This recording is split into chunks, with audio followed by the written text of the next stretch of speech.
PFC, Ernest Alexander Stevens, United States Marine Corps, Vietnam. I interviewed Ernie in Monroe, Louisiana. It was May the 11th, 2007. I was there doing a story with CBS Evening News. Great time, interviewed Mitchell Young. You've seen his story. And Ernie reminds me of Mitchell, by the way. Two different perspectives of Vietnam. But Ernie enlisted in the Marines when he was 17 years old out of high school in 1965. In '66, he found himself in Vietnam with K Company, 3rd Battalion, 4th Marines, 3rd Marine Division. And folks, Ernie tells a great story. I'm telling you, Ernie's story didn't make my cutoff for my first Vietnam film in 2007. And I feel bad about that. He would have been in my second film if I would have done one. I've always wanted to do one. I just haven't had the resources to do it. But Ernie's story is just amazing. Now listen, he's my only flamethrower in Vietnam. Flamethrowers were World War II, man. The caves, the Japanese, Iwo Jima, things like that in the Pacific. But you don't see much about flamethrowers in Vietnam. Ernie's, to my knowledge, is one of the very few that used one there. Then he later manned an M60 machine gun and 2 tours, 66, 67, 68, 69 in Vietnam. PFC, he became a corporal, and then I think he retired as a sergeant. So, but Ernie tells a great story, folks. Unsung hero. I just watched his interview, getting ready for this introduction. I watched it, and it was like, and it was the first time I've heard it in almost 17 years since I interviewed him. And it was just amazing as he goes and he continues to tell the story, and not as emotional as some of the stories, but you're going to see the heart of this man and what serving his country meant to him as a young teenager. They were all so young, folks. But Ernie is a hero to me. Silver Star, Bronze Star, and he was wounded in action. The citation for a Silver Star, he basically knocked out a machine gun nest under enemy fire, and just one of those hero stories, and such a mild-mannered man. You'll see his composure in this video. Just want to hug the guy. But I think he's 76 now, living in Louisiana, and just a great, great story. I want to thank Harry Marshall. Harry, thank you for choosing this story. There might have been a reason, but thank you for choosing it. As a Marine, thank you for allowing others to learn about Vietnam through the eyes and ears of Ernie Stevens, and your support of my work and your support of our veterans and our country.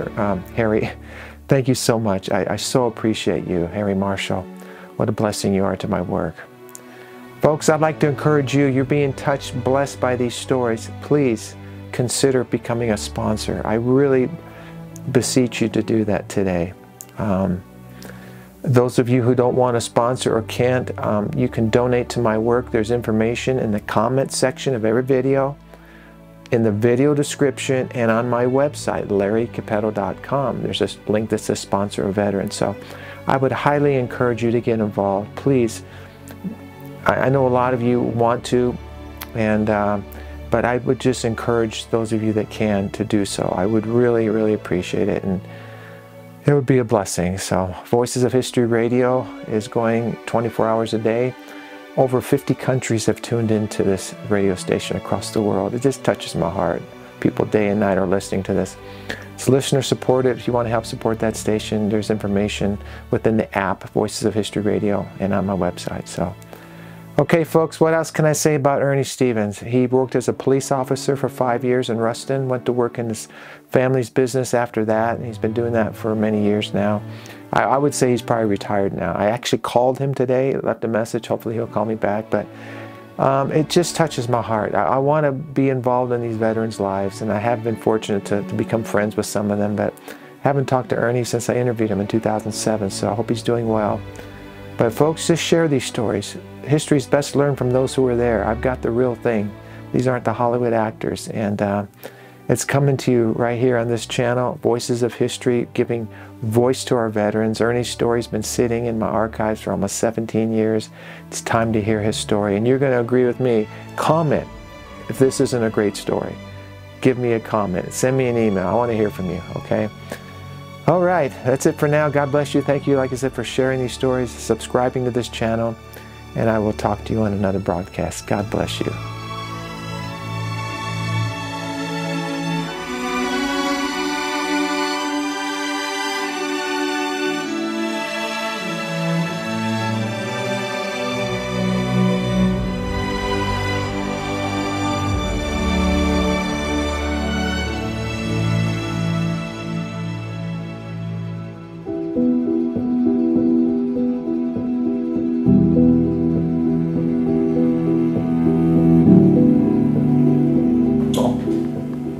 sure everything is rolling here. Looks like that we're set. Okay. I think first thing, Ernie, how old are you now? I'll be 60 in September. When did you go into the military then? In 1965. So how old are you then? 17. Okay. Did you enlist? I enlisted right out of high school, you know. Tell me why did you sense a duty to serve your country at the time of Vietnam, or why did you decide to join the military? Yeah, you know, Larry, I grew up at a time when my family was all in the war. My granddaddy was in World War I, all my uncles was in World War II, and my daddy worked in a defense plant in World War II, and it just seemed like that was the thing to do. And I felt like I had missed all of that. I had missed all those other wars, and when it came up at a time when Vietnam was getting started, I saw it as my opportunity to serve my country. And I didn't know the war was going to last 10 years, so as soon as I got out of high school, I ran down and enlisted real quick in the Marine Corps, so didn't want to miss it. Real quick, huh? Yeah. Well, actually, I took a delayed entry program. I actually joined the Marine Corps before I got out of high school, but they let me go ahead and graduate. And then after I graduated, then I went on into the Marines, you know. So where did you go to basic? San Diego or San Diego. Okay. Do you remember your first day at boot camp? Yeah, I don't think anybody forgets that. Yeah. So are you pretty conscious of the fact that you're probably going to go to Vietnam? I mean, did all Marines go to Vietnam at that time? They went through basic? No, not all Marines went. I joined on the buddy system with another friend of mine from high school. They sent me to Vietnam, sent him to Memphis, Tennessee. So you know, we were going different places. But the truth was, when I joined the Marine Corps and they ask you where you want to go, that's where I told them I wanted to go, you know, because I knew that's what I wanted to do. That was the reason I joined the Marine Corps, you know. What was the mood of your peers or just of the country at the time when you went into Vietnam? It was a very patriotic time, you know. People were, a lot of boys that I went to school with weren't just running down to join, but a lot of them did join, you know. I went in and left town, went on in the Marine Corps, and a lot of guys that joined after me, I didn't know they were in the Marines till years after. I mean, or in Vietnam till years after I got back home. You know, but there were a lot of guys from Ruston that joined the service and went to Vietnam. I'm sorry, was that 66 you said or 67? I joined in 65. Oh, 65. I went to Vietnam in 66. Okay, because we were just kind of ramping up then, weren't we, in 65, 66? Yeah, they were just getting started. Yeah. The Marine Corps had its first big combat operation called Starlight. And I had just missed Starlight. I went as a replacement for some of the guys that had been killed or wounded on Starlight. So I missed the first operation. What was your MOS? Rockets and flames. I was a flamethrower gunner. Yeah. What kind of gun when you say gun? I mean, a flamethrower. Oh, okay, yeah, flamethrower. Okay. Yeah. I forget, is it M9 or something? I forget what the nomenclature is, but it's. We were among the last Marines to use flames in Vietnam. We used them for about 3-4 months. Then they took them away from us and sent me over to an infantry unit and shot an M60 machine gun after that. You know. So take me into Vietnam. What do you remember about the first coming in country? If you flew in or whatever, and maybe the sights or the sounds or the smells. I mean, what comes to mind? Well, I went to Vietnam first time on a troop ship. We went to Okinawa. We left California, went to Okinawa on a ship. We left Okinawa on a ship, went to Vietnam and landed somewhere. It was unopposed landing. You know, we went on the beach, sorted our stuff out, then they put us on trucks. My first impression of Vietnam when we were on those trucks headed up to Phu Bai was it reminded me a whole lot of South Louisiana. You know, I hadn't been there too terribly long.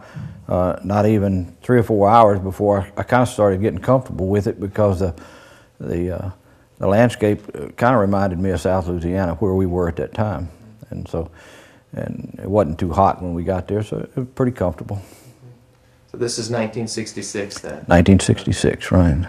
Did you ever work with the helicopters transported in and out of areas at all, or did you work with the helicopters? Well, helicopters flew us into combat zones, but I never worked with them. You know, we just got on them and they transported us in, transport us out, that sort of thing. So you didn't make like any combat assaults or anything like that? Yeah, we made, you know, we went in with, they flew us into the combat zones, and we made a lot of landings into what they call hot LZs at the time.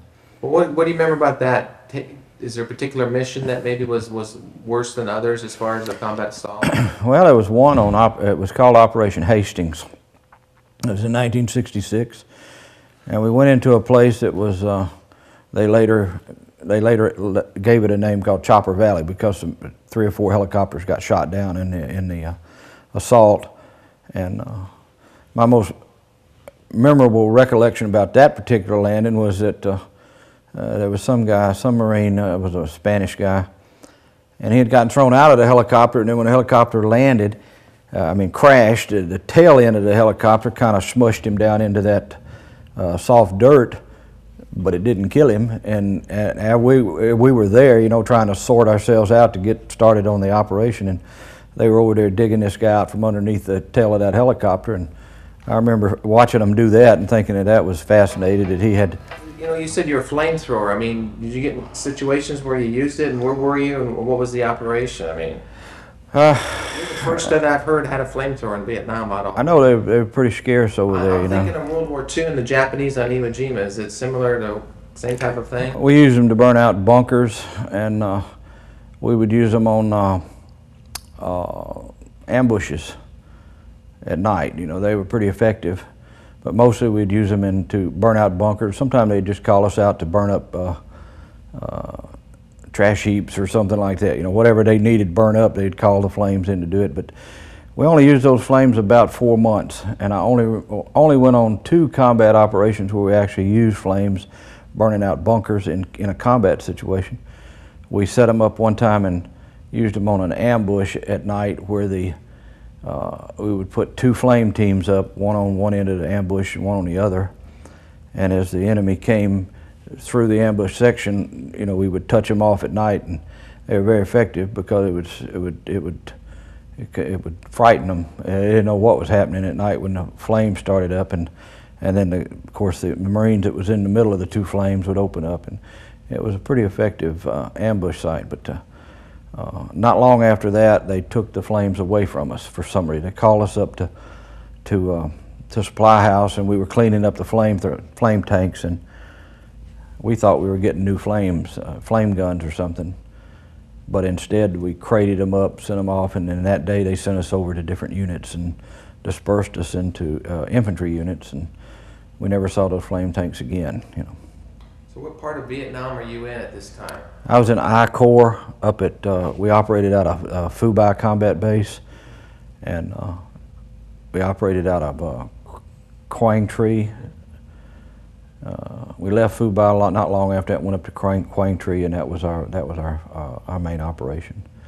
What we would do, Larry, is we'd go out into the jungle, run our operations for a week, maybe 2, and then come back to the base for a day or 2, maybe. The longest I think we stayed back was 2 or 3 days, and then the shortest time was we might even stay back an hour. You know, they'd bring us in. Some of the guys would run down to the showers to maybe try to catch a shower, and then they would call us, load us up, and we'd be back on trucks within an hour, you know, headed off someplace else. And so we spent very little time at the actual combat bases, spent most of our time out in the jungle. So what's your rank at this time? At that time I was a Lance Corporal, an E3. And so are you out there for a year in Vietnam? You had 1 tour of Vietnam, is that it? I did 2 tours. I was there for 13 months.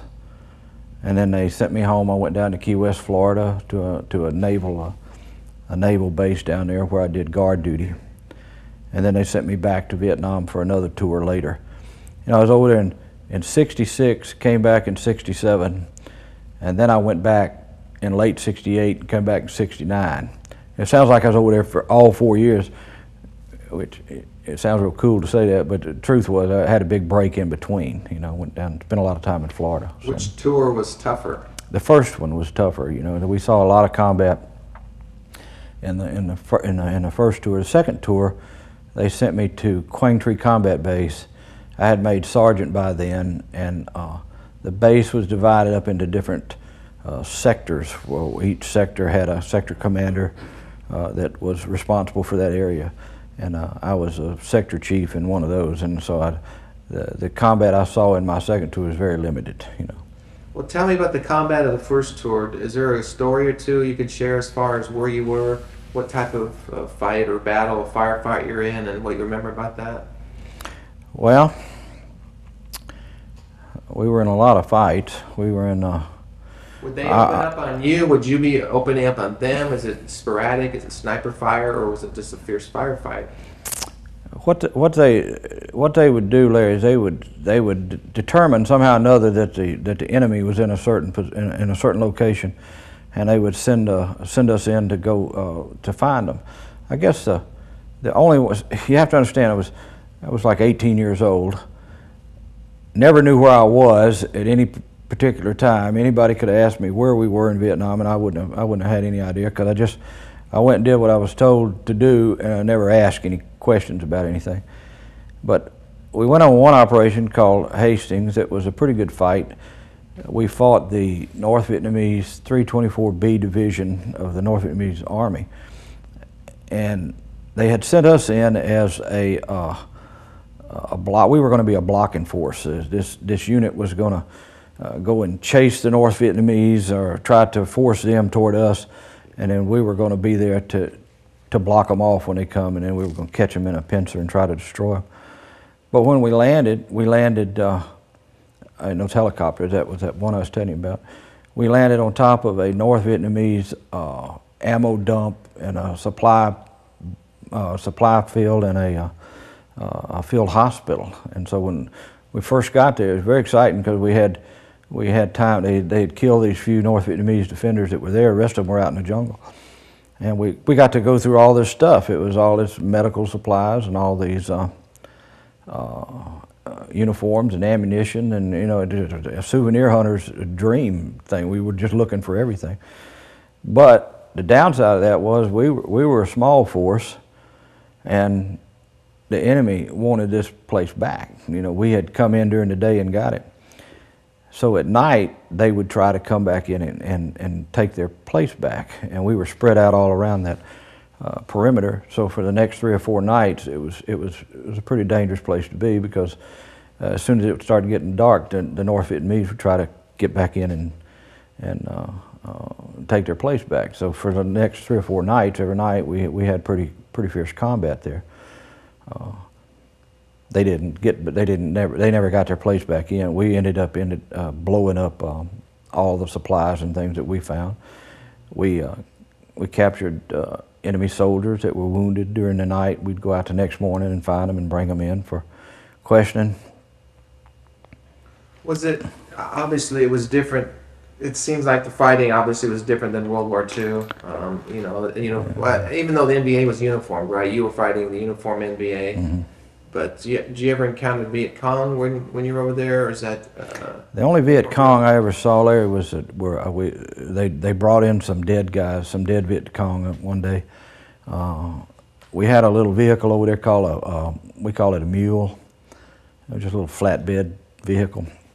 And they brought in a couple of guys one day that were Viet Cong that they had killed somewhere. And when they drove them into the base, we stood there and looked at them for a minute. But that's the only Viet Cong I ever recall seeing. You know, we generally tangled with that one unit. It seemed like every time we went out, we fought that same unit every time, the 324B.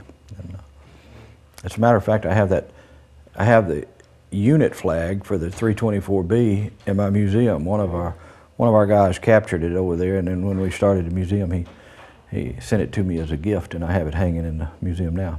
How close did you get to the enemy yourself? I mean, were like we are, or were they always kind of in the distance, or? No. Larry, we were a combat unit, and these tales that you hear from Vietnam veterans that they never saw the enemy and they would shoot into the bushes, you know, I'm sure that happened, but we saw our enemy over there. Our enemies, we met them on, and we actually fought them in hand-to-hand combat. I'm one of those guys that we were in a hole one night, and the North Vietnamese guy actually came in, got into the hole with us, And as I was turning around trying to deal with, one of them stabbed me in the side with a bayonet. That's one of the wounds I got in Vietnam. That's how close we got to them. And you know, there's a lot of Marines got into hand-to-hand combat with the North Vietnamese. And when I hear these documentaries on TV and everything about how they never saw the enemy, he was a ghost, you couldn't deal with him, you know, and that's not true. You know, we actually met these guys and fought them in a real war like you would see like they did in Korea and in World War II. Now, we didn't fight, you know, the type of battles that they had. They were very close, I imagine, to fighting the Japanese in World War II, you know, in the jungle. But yeah, we saw them. Well, at that time, when you're in combat, I mean, was there ever a time you felt invincible, nothing could happen to me, and then all of a sudden, maybe your first time in combat, you realize this is real, I could get killed doing this? I mean, yeah. You know, I did feel that. I felt like that if anything was going to happen, it was going to happen to somebody else. You know, I think most people are that way. You know, you go through your life, you never think you're going to die in a car wreck. Other people are, but it's never going to happen to you. And I felt that way in Vietnam. I felt that that my buddies, these other guys, something might happen to them, but it wasn't going to happen to me. I was going to be all right, and I was going to come home. But one particular time, I believe it was called Operation Prairie, trying to take a hill that the North Vietnamese had, and as we were going up that hill, I was walking up in an area that was pretty exposed, and there were dead Marines laying around, dead Vietnamese laying around. And as I was walking, I realized I was out in the open, kind of exposed, and the thought crossed my mind right then, you know, that I might not make it up this hill, but I did, you know. But for that, it seemed like it took me forever to get up that hill, but you know, nothing happened. Well, again, that invincibility feeling, I mean, it leaves, right? Like you said, it just yeah. Is it called a baptism under fire? You know what I'm saying? When you did friends of yours get wounded or killed at these times? I had a very good friend from New Orleans named Merlin Legault. We were in a pretty good firefight one time and firing a 50 caliber machine gun, and I was loading the gun, Merlin was shooting the gun, and of course it was an explosion came in. He died. A lot of people died that day. There was a lot of people around us, and I just got a shrapnel in the arm, and that was about it. You know, nothing serious. But I lost friends over there. But that one time I was telling you about when I went up the hill, and I thought maybe I might not make it up that hill. That's the only time I recollect ever worrying about it. Every other time, the rest of the time, I kind of felt like I was okay or in control of what I was doing. You know, my second tour, I worried about it, but it would have been from friendly fire, because we did a patrol out in that sector that we were at. Some lieutenant grabbed us up and said, "We're going to run a patrol out here." And I don't know who he told we were going out there, but while we were out there, one of those gunships was flying over one of those. They call them spookies. They had the Cobra? No, not a Cobra. It was an airplane, you know, and it had all these miniguns on the side. The radar would go down there, and when it started flying over, you could tell the lieutenant was nervous because he hadn't told anybody we were out there, and we thought they would pick us up as unauthorized movement out there and then set them guns off. So we hugged the ground pretty tight that night, hoping we'd get out of there. And when the plane left, we made a path back to the sector and went back in. So I worried about it that night. Yeah. You know, but I didn't worry about it too much. What was the most difficult part of your job over there on the first tour? I don't know. I guess just the heat. You know, it was hot over there all the time.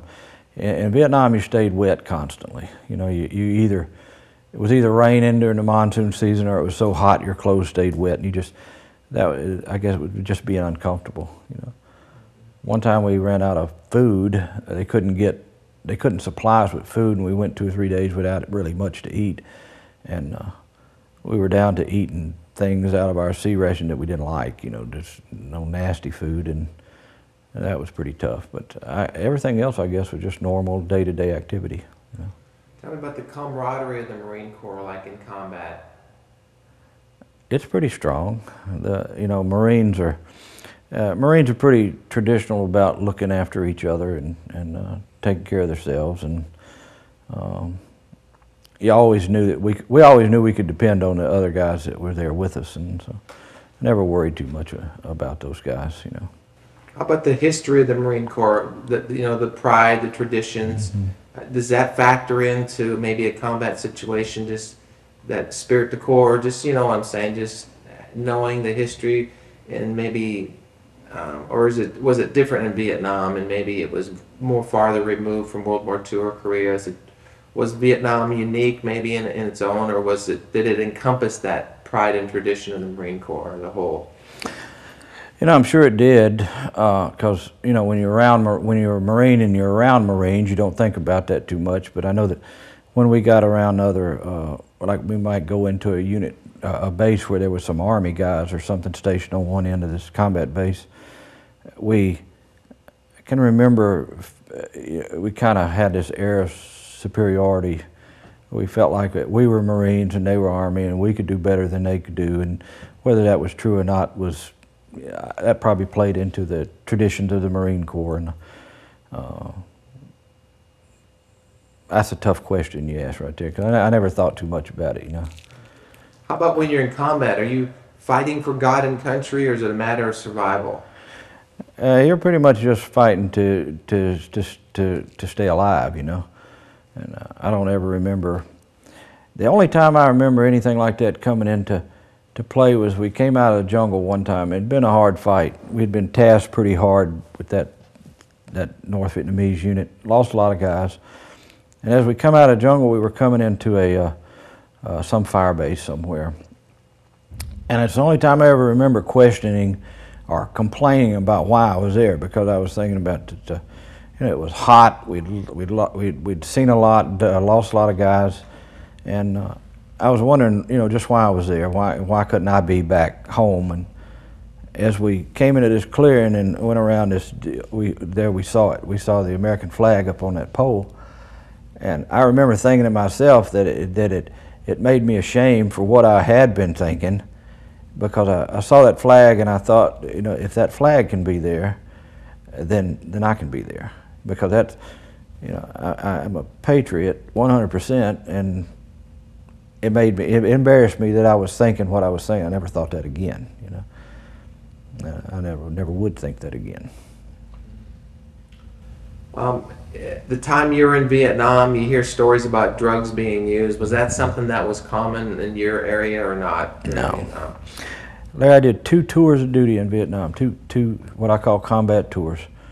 One occasion, my second tour, some guys came through looking for some guys, and they were saying those guys are supposed to be smoking marijuana or something. They were going to go find them. They never found them. Never had any incident where anybody used any drugs, and I just never came into contact with that. I'm sure that there were drugs used in Vietnam. They say they were. I assumed that most of them were used from people who weren't really in combat situations. They might have been in some area where they were very bored, nothing else to do. But you just think about this a minute. You're in combat. You're going out to meet people who's got one plan, and that is to kill you. Why would you do drugs? And you need all your mental capacity to deal with these people. Why dope yourself up and run out there and get killed? I never knew anybody. I never knew anybody that did that. I think that the Vietnam veterans, we kind of got a bad rap, because a lot of people think that all Vietnam was doing drugs and killing civilians, and that's not the way it was. Never came into contact with drugs. Never killed anybody who wasn't trying to kill me first. I just never saw that stuff, and that's that. Where do you think that perception came from, the American public? How did they find out? I don't know. There's always people who want to run down the military. There's always people who want to be against the current political policies. These guys we've got in Iraq today, they're doing a fantastic job. They're not asking anybody for anything. They know what they're doing their job well, and they're doing it professionally. But if you listen to the news every day, these guys are bumbling around over there in Iraq, not knowing what they're doing. They're killing civilians, and they're, you know, it's just it's a bunch of hokum. You know, but that's the kind of stuff that the media tries to feed to people in America. And the problem is a lot of people buy that story. You know, it was the same thing in Vietnam. You know, we knew what we were doing there. We did our job, and you know, we got bad press. And what can you do with that? You know, we couldn't fight that. I've long believed that the worst enemy we had in Vietnam was the U.S. news media. You know, that was the one enemy that we couldn't fight. You know, every time we met the North Vietnamese, we defeated him. You know, we didn't leave Vietnam in shame. We didn't surrender. We never struck our colors. We never lost a major battle in Vietnam. But if you listen to it, we got chased out with our tails between our legs, and that's not the way it happened, you know. I agree. I think there's a lot to be said for that. And a lot of the people that I've talked to said the same thing. So you're a Lance Corporal at this time, and you're on my first tour, yeah. And you're out in the field most of the time. You said you're in combat most of the time. Most of the time, yeah. Are these stories still vivid memories in your mind, or are they fading memories? Or I mean, how significant is what you went through in Vietnam in your life today? It doesn't play any part in my life today. When I left Vietnam, I left there. You know, when I got to Okinawa from Vietnam, I knew that where I was, there wasn't going to be anybody shooting at me. Not supposed to. I never came home, and you know, like you hear these tales of these guys that hear a car backfire and they hit the ground. I never did any of that. You know, I came home and I went right back into where I went to work for the police department, and I just came back and blended back into society because I knew where I was. Today, you know, like I said, I'm the director of that military museum. I'm around that stuff every day. You know, war memorabilia and veterans and things. And it just doesn't bother me. You know, there are times. Sometimes there may be a sight somewhere or a smell or something that will remind me of Vietnam.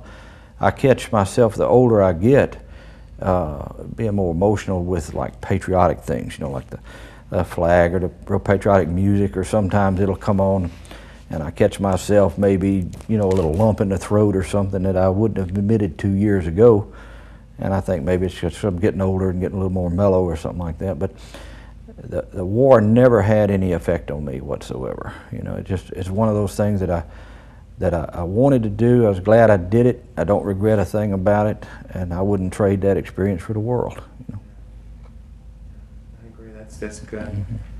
I think what you touched on as far as the perception of the Vietnam vet, I think mm-hmm. my documentary hopefully will bring out the true picture of that, because some people mm-hmm. do think that, you know. I've heard kind of both sides, those who have suffered through that, those who have been very successful after the war and mm-hmm. gone on with their lives, but you kind of already answered one of my questions. If there's any sights, sounds, or smells today that bring back Vietnam, but you said you're pretty much, mm-hmm. probably would say no, huh? Oh, you know, every now and then you'll see you may be driving down the road and you'll see an area that'll put you in the mind of some place there, and you know, you can't help but let your mind drift back to a certain time. Whenever I smell diesel fuel, I think about Vietnam because all the Jeeps and things ran on diesel. That's about it. You know, not too many memories come back. Were you able to help any of the wounded? I know there are corpsmen probably, but yeah. I mean, were there times where you helped, because you're trained in first aid, were there times that you were helping maybe load them on the helicopters or anything? Or?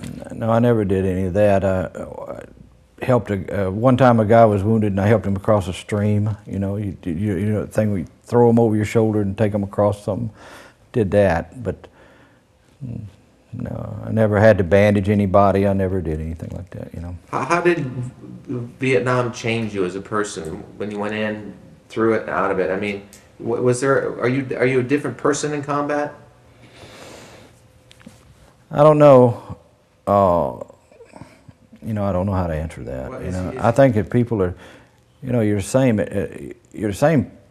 Combat brings out things in you. You know, you learn what you're capable of doing, and you know, my wife likes to say that she says, you know, you're a good man, but you're a hard-hearted man. You know, you see everything different, and she likes to say that I have these personality that was formed during the war, and maybe it did. You know, I see things a lot different than most people. I don't dwell on that, so you know, to me, I'm not any different today than I was, you know, 25 years ago. I hope I'm a little smarter, but personality-wise, you know, I like to see myself as the same guy. Yeah. You think that a human being can be taught to kill somebody, or is that just a basic instinct when you're threatened, you react like that? I think that when you're put in a position that you have to do something and you do it, and it may eat away. I'll tell you what. I know that some things bother you because you just brought up you just gave me a memory that I had for long since forgot. But when I come home from Vietnam first time, there were things that bothered me a little bit, and we would go to church, and I would sit in church and I'd listen to the preacher, and it would be eating in my mind some of the things that I had done. And I remember one day going up after church, or going up after the sermon, and talking to the preacher about that, telling him I had some stuff on my mind, and he called me and he asked me, was I a religious man? I said, yeah, I like to think that I am. And he said, well, do you believe in that there is a forgiving God, that if you ask for forgiveness, that God will forgive you? And I said, yeah, I do. And he said, well, you've asked God for forgiveness for this, haven't you? I said, yeah. He said, well, why are you worried about it? You know, if you've asked God for forgiveness for these things, then He's forgiven you, and you're just beating yourself up. And I think from that moment on, I quit worrying about everything, and I put my mind back like it should be and went on about my life, you know. And now I don't worry about those things, you know, because I know that people you do things in certain situations, but I believe if you believe in the Lord that, you know, you're just making things tough on yourself for beating yourself up like that, you know. I think I've been forgiven for things that I've done. No, I believe that. You know. Now, there's some guys may let it eat away of them forever, but that's something they got to deal with. You know. You mentioned you worked in law enforcement. I was a police officer. How many years? 5. Yeah. Yeah. Were there any similarities or comparisons to Vietnam or law enforcement as far as the type of work, or maybe the word your wife is thinking about is cynical as far as attitude, but I mean, can you compare your experiences with Vietnam to law enforcement or vice versa? Not really. It's two different situations, you know. You carry a gun in both of them, but it's completely different. The only thing that I ever remember doing as a police officer that made me even think of Vietnam was riding through a neighborhood one night, and I don't know what we heard. Maybe it was a shot, maybe it was a transformer blew or something, but I just remembered that it was just right handy at us, and when it did, I ducked to get out of the way because I didn't know what it was, and the guy that was driving, he was an Air Force veteran, but he never went to Vietnam, and he said, old habits die hard, or something like that. And I said, well, yeah, it just scared me, you know. So, but you know, I think that was just a reflective thing. I didn't give it any thought as to what it was, and that's the only time I remember doing that, you know. Where'd you work? In Ruston. Yeah. 5 years? 5 years, yeah. You got out of it, or? Yeah, see, I own a sheet metal shop over in Ruston, and it was family business, and I was working at the police department, and my daddy asked me to come down there and run the business for him, so I left the police department. I've been at the sheet metal shop now for 30 years, you know, so, and I do the museum on there's 2 things I do, you know. I worked in law enforcement too, that's why I was kind of curious as to, you know, what you thought. I like law enforcement. I kind of wish I'd have stayed in it, you know, but I got out of the Marine Corps because my family wanted me to do that. They pressured me to get out, and so I did. Biggest mistake I ever made in my life, because I thoroughly love the Marine Corps. I love that regimented lifestyle. I like the adventure. I liked everything about it. But I got out to satisfy, you know, family, and police department, same thing. I got off of that to satisfy my dad, and And now you kind of look back and think, well, yeah, I wish I'd have done different, but I'm still running the family business today. I guess 30 years, I guess I've done all right. I don't know. you mentioned being patriotic, Ernie. As a veteran and an American citizen, what does freedom mean to you or mean to you? You know what? As patriotic as I am, I don't give that much thought about what freedom means to me. I kind of think that's one of the benefits of living in a free country. You're free, and you just don't think about it. I think all these people that run around saying that they have certain freedoms and they're taking advantage of a situation. If you're free and you really truly believe you're free, you just are free, and I don't give it any thought.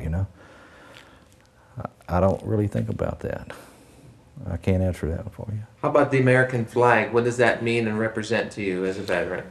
The American flag means everything to me. It's you've heard that. You've heard that I would fight and I would die for that flag. Well, I have fought and I didn't die, but I would have. If I love that flag, and it means everything to me. And it always has, even when I was a little boy. One of the things I'm real proud of, Larry, is I've got a daughter. I got two daughters. I got one that's 34. I got one that's 15. That's different. But I went to a ball game not too long ago. My little daughter was there, and she, of course, up ahead of me because she didn't want to walk with her dad. And they started to play the national anthem. Nowadays, kids are real funny. They talk through the national anthem. I think it's disgraceful. They won't even stop walking. But my daughter stopped. Her little friend that was with her, she grabbed her. She made her stop. And I was watching my daughter, and my daughter reached over, took her friend's hand, put it over her heart. Because I've taught my daughter that. I taught my daughter to respect the flag and to salute the flag. And at that moment, I thought, well, I have taught her something that made me feel good, because she took her friend and made her do that. And I told her later, that made me real happy. And she said, well, Daddy, I'm not going to walk and talk while they're playing the national anthem. You just don't do that. But that's the way I was raised. When I was a boy, these World War II veterans, they were everywhere then. If you were in a parade, if you were around a parade and a flag came by, those guys would salute. And if you weren't saluting, they would move your hand over your heart. They saw to it, and that's my job today, is to pass that same thing on. So yeah, I'm a patriotic guy. So there's no doubt about that. Ernie, what should people remember about Vietnam? You know what I think? And I think time will change all this. The perspective they have about Vietnam. I've seen a lot of it in my job as a museum director and stuff, because I talk with a lot of veterans that come through there, and the perception of Vietnam has already changed a lot. And I think that over the years they'll realize that Vietnam was a real war. It was a tough fight, and that the men that fought that fight over there, they fought it as patriotically and as bravely as any soldier that ever went into war. The only difference between the war in Vietnam and World War II was that in World War II they had a lot of support. In Vietnam we did not. But the thing was, we didn't know that. When I was in the jungle fighting the North Vietnamese, I didn't know I didn't know we didn't have all that support. All we knew is they were there, we were here, let's go get them. And that's what we tried to do. Every once in a while we'd read these reports about these protesters back home. And we'd read them, we'd chuckle, we'd go on about our business. And we had a job to do. We didn't sit there and dwell on those guys too much, And but I think that all that'll change. I've talked to a lot of guys. I talked to some guy in Washington several years ago who apparently was in on the decision making in Vietnam. And he told me, some old man, I didn't know who he was. I don't remember who he was. And we were talking, and he said that he was in on this. He said, and made a lot of the decisions. He said, and we really made some mistakes for you guys. He said, we didn't do you guys right. you know. And when I was talking to this guy, I said, man, you know, don't worry about it, because what was I going to say to that guy, you know? I said, everything worked out all right, you know, we got home fine, don't you beat yourself up about it, you know. But I have seen a lot of guys that they didn't go to Vietnam for some reason or another, and years later, they wish they had. A lot of them regret that they skipped out of it for some reason or another, and I think they wish they could say now, yeah, I went, you know, but a lot of them, you know, they got to deal with that, you know. We went and did our job, and for whatever reason they didn't go, that's their business, you know. But I think that later on, maybe, you know, they'll see Vietnam for what it was. It was a real tough war, and there were good guys there fighting it, you know. Did you receive any kind of homecoming when you eventually came home? Because I've heard a lot of the veterans didn't. It wasn't very supportive.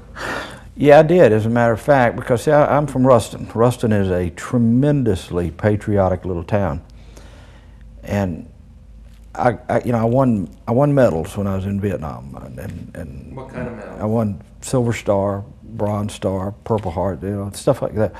And having those medals and coming home to a small town, they made a big deal out of it. You know, it wasn't any parades or anything like that, but they gave me the key to the city, whatever that meant. I never actually got a key, but you know, they ran things in the papers for 2 or 3 days, and the people of Ruston welcomed me home. I mean, I didn't come home to any problems whatsoever, you know. And maybe I owe a lot to the way I came home and never let the war bother me,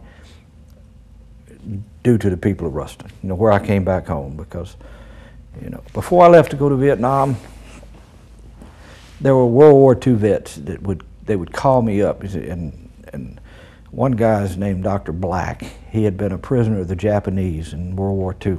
He was at Bataan, and they spent the whole war in Osaka, Japan, as a prisoner of war. And I can remember that not long before I went to Vietnam, the doctor called me up. He said, come on down, I want to talk to you a minute. And when I got down there, he spent hours, you know, just telling me, you know, son, you need to, you be careful, you know, keep your head down. Don't volunteer for anything. He gave me all this advice. Another fellow that was owned a donut shop or something, he called me in. He was a Marine in World War II. And he called me and he said, you know, now you be careful. They were trying to tell me how to handle myself, and so I owe a great deal to these World War II veterans. You know, that these were people that I grew up with, and my dad wasn't in the service, but he was a businessman. He knew a lot of veterans. I hung around with my dad a lot, so I hung around with these old World War II vets a lot, and I knew them. I formed a great deal of respect for these people. When I got ready to go, they would call me and they'd talk to me, they'd wish me well and everything. When I came home, it's the same thing. You know, I went down to the VFW, those guys, they'd come up, you know, they would hug you, they'd welcome you home. Never a problem. Yeah. You know? Now, I would have went somewhere else and run into problems, but not in Ruston. You know, you just didn't find that there. You know. Ernie, you got to tell me what your citation reads for your Silver Star. Well, just tell me the incident. What happened? We knocked out a North Vietnamese machine gun bunker, and like I said, it was a day we were carrying those guys out, the wounded guys. We were carrying them back, and I was running back across this little stream to get back over there where the wounded guys were. Didn't have a weapon. And stopped and took one of these AK-47s off of one of the dead North Vietnamese. And as I was working my way back over to where our guys were, come across a North Vietnamese machine gun nest that was doing a lot of damage to the guys over there. But I came up on them from the backside. They never knew I was there. And so I was able to take out that machine gun nest, and they gave me a Silver Star. You know, well, there's got to be some more to that. I mean, you were under enemy fire. They were being shot at. I mean, did you shoot them? Did you flamethrower them? No, I didn't have flamethrower. I just shot them with the AK-40 with their own gun. You know, I thought that was pretty neat. But so your men were pinned down. They were wounded, being evacuated. Well, we were. It's a. Let's see if I can describe this to you. We had been where we found the hospital and all that stuff. And we had blown up all that stuff, and we were headed back into somewhere. You know, we never knew where we were going. We were leaving there, walking back to another place. And as we came out of this clearing deal, there was a little stream that we had to cross over.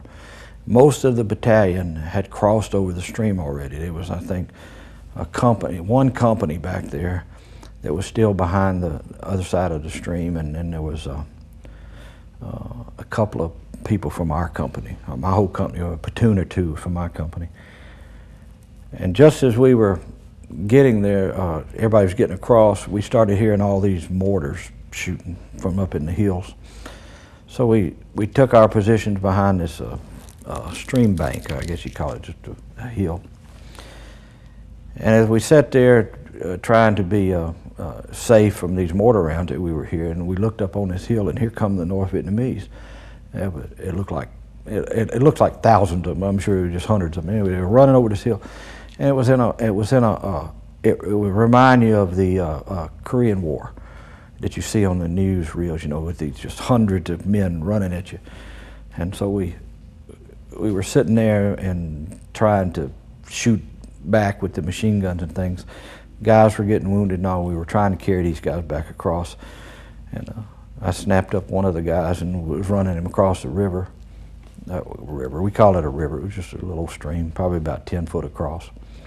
And we got him back over there, and so I went back. You know, I went back to help out again. And that's when I got over there. The North Vietnamese was coming. Our guys were fighting. One of them had set up a machine gun over there, and was able to take him out and get back over there and help the guys. You know, I went back over there and stayed till well, actually, they called in air support, and airplanes came in and dropped bombs and helped us out. And you know, the interesting thing about that was I met a Marine Corps general. Now, he wasn't a general then, he was a captain then, and he was one of the pilots on that. We talked about that. But you know, I don't know. I haven't seen that citation in years.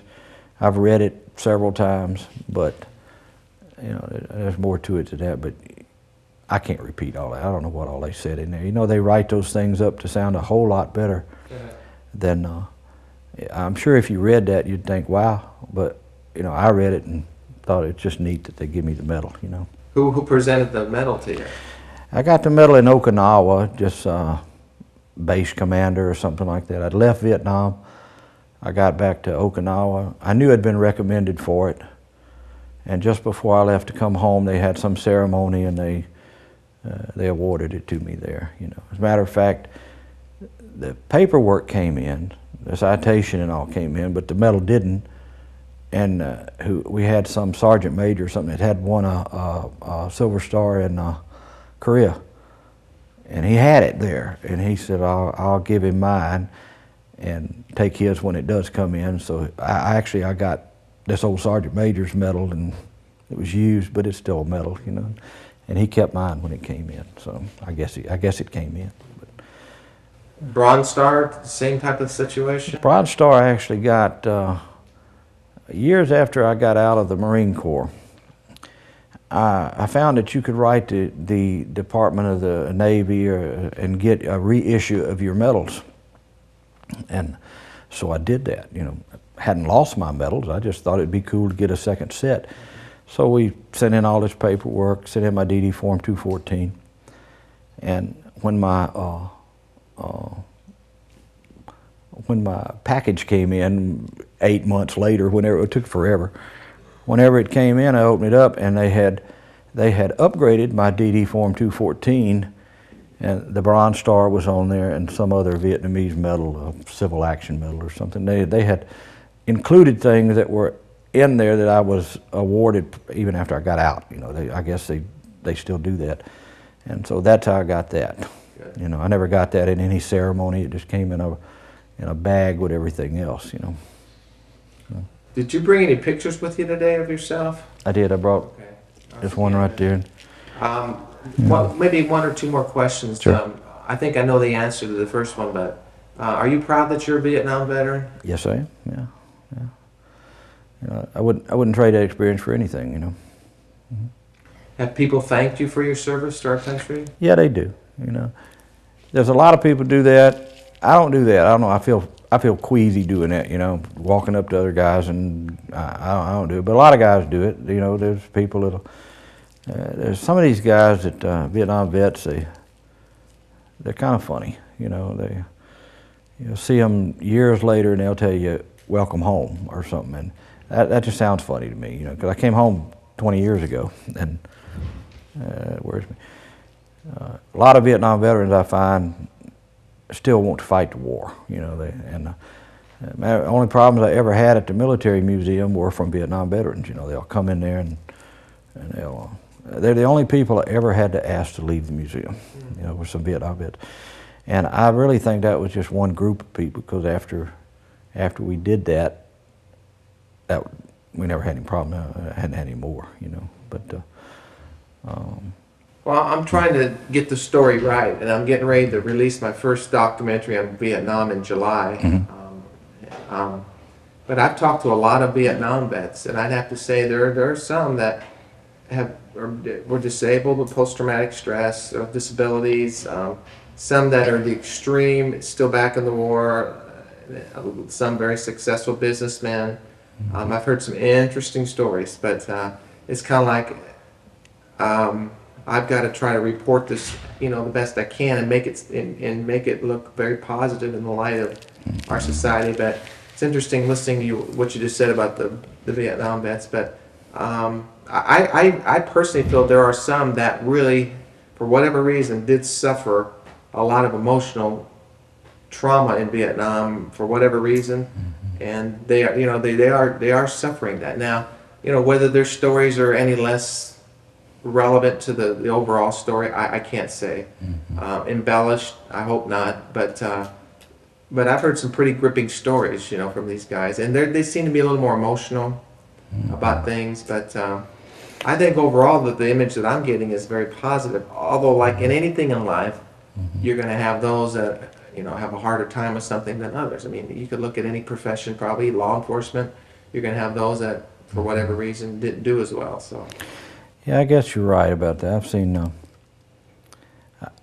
you know, I've seen guys that act emotionally stressed over the war and everything, but I've always felt real funny about that. You know, we all form our opinions. I formed mine by the way that I came home and readjusted. I saw a lot of combat when I was in Vietnam.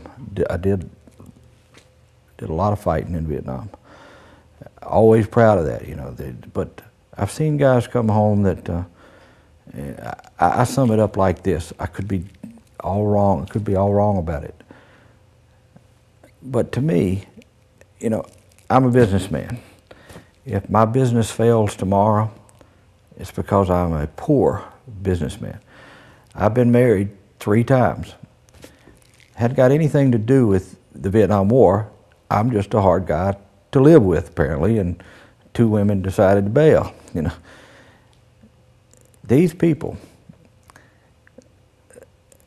you know, I think a lot of these guys, they were losers before they went to the war. They're losers now. They just use the war as a crutch. That's something I've tried to never do. You know, the war was the war. I fought it. I'm glad I fought it. I'm never going to use it for a crutch. You know, if I go bankrupt tomorrow, I'm not going to blame the Vietnam War. You know, I'm going to blame my bad business strategy because I went bankrupt. And I don't like these guys that fall back on it and blame every single thing in their lives on the war. You know? No, yeah, I agree with you on that. I think the point I was trying to make too was just the horrors of war and how people react differently in situations. And I mean, you know, you could have a close call on the freeway and someone may go, "Oh my God!" You know, the adrenaline is pumping. It scared them. It's like, you know, and others, oh, you know. So I think we react differently, and there's different circumstances. Right. So, but that's why I say I might be all wet about that. I just react to different things. Well, I without knowing you real well, I sense you did see a lot of combat, probably as much more than maybe some of these guys that are struggling with these things. But for some reason, you seem like you were able to handle it, and I've met men like you that went through it. I'm sure you've got your memories. I'm sure there's things that had bothered you after the war, but you know you've gone on with your life. Maybe it's the way you're brought up. I don't know, but you seem. I've seen some guys just forget because it was so bad. There's a built-in mechanism, I think, to forget really bad events and happenings. And some of the atrocities that some of these guys saw, it's kind of like maybe the World War II vets going to the concentration camps, seeing that affected them for the rest of their lives. I guess it would, you know. Yeah. So, but well, I admire you and what you're telling me, man. I mean, it's good. It's good. Well, I can just be me, you know, and I react the way I react, you know, and it seems to have served me well. You know, I'm not all emotional about it. You know, I can't deny it. You know, sometimes I have my quiet time. Sometimes I have times that there are, you know, that I'll get sad about something. But if I do, and especially you know, flag, you know, something that make you emotional, right? And every now and then I'll catch myself, you know, I might want to tear up about something. But if I'm going to do that, I'm going to do that in private. I'm not going to submit my family to that. You know, I'm not ever going to have one of them, you know, ask me what's wrong, and then because I don't do that. You know, I guess I keep that stuff bottled up because I'm not going to share any of those. I don't know, weaknesses. I guess I'm not going to share that with my family. You know, if I have a bad time, I'm going to do it off somewhere else and get it over with, and I don't want to bother other people with it, you know. Do you ever remember crying in Vietnam? No. Well, wait a minute. Oh, no, I don't guess. How about the loss of a friend, or just maybe a day? How did you unwind? How did you de-stress at night? I mean, you go through a real difficult day. You can't just pretend like it didn't happen. I mean, no. How do you process that event, that happening? You know, the day that my best friend that, you know, got killed, a lot of guys got killed that day. A big explosion came in and there were dead people everywhere. But they put me on a helicopter and they sent me back to the rear area, some base somewhere.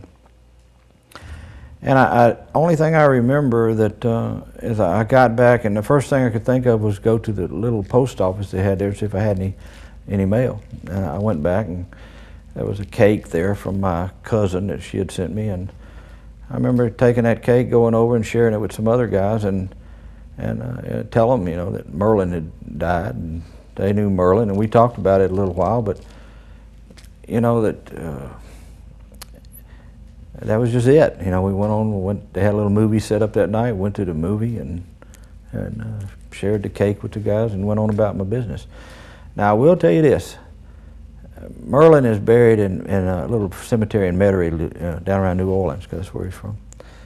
And I try to go down there about once a year and go to his gravesite and try to clean it up a little bit. And I have my times when I go down there that I send the family off someplace else, and I go there and talk to Merlin a little bit. And because when I think about him there, I think of him as being 18 years old and never changing. And he was such a good guy. Merlin was a good Christian fella. You know, he didn't do things wrong. And I think about that it was quite a wasted life for him. That perhaps he could have done a lot of good in this world, you know. And you know, and I think about those things sometimes, but I don't dwell on them, you know. I'm telling you now, but when I get up and walk out of here, you know, I probably won't have that thought till next year. When I try to go down there every November around the Marine Corps birthday, you know, and that's all, you know. How about the wall in Washington? Have you been back to the Vietnam Wall? No. I saw that little traveling wall one time. There's no desire to go see? No, I don't have any desire to go do that. You know, I understand that there's a lot of guys that go to that are phony, or that look for attention, and that go there and try to bring attention to themselves or something, and I don't like being around people like that, you know. They had a little traveling Vietnam Wall in Shreveport, Louisiana here several years back, and I went over there and looked at that, and then, you know, went on down to my camp or something, but I just try not to get involved with those sort of things, you know. Can I ask you to do one more thing? Of course. Yeah. Well, first of all, once a Marine, always a Marine? Of course, yeah. Okay. Yeah. Simplify it, huh? Yeah. Always faithful. Okay, and I understand the protocol of a salute in the Marine Corps, but for the sake of the interview and the camera, at the end of my interviews, I like to ask the veteran to look into the camera and give me a salute. Could you do that for me when I tell you? I imagine I can. Just give me 1 second here. Sure.